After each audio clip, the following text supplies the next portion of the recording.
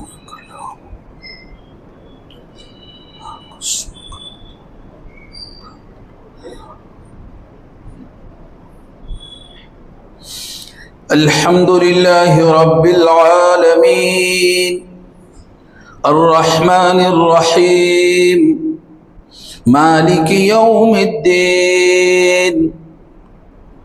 इय्याका नअबुदु व इय्याका नस्तईन इहदिनस सिरातल मुस्तकीम सिरातल लज़ीना अनअमता अलैहिम गैरिल मग़दूबि अलैहिम वलद्दाल्लीन।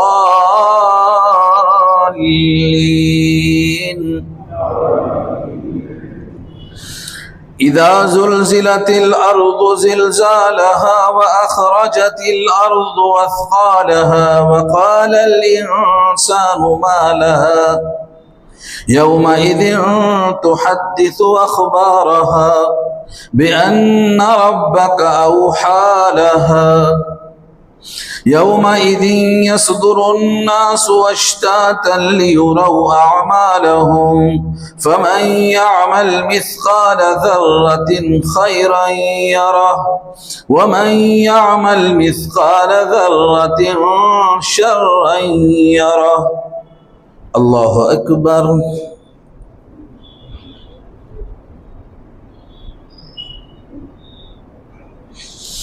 समी अल्लाहु लिमन हमिदा। अल्लाहु अकबर।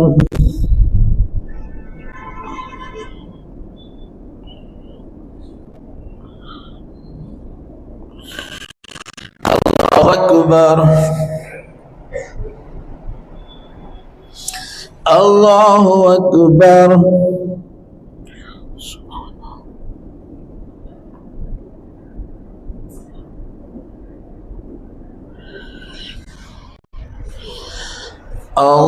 अल्लाहु अकबर।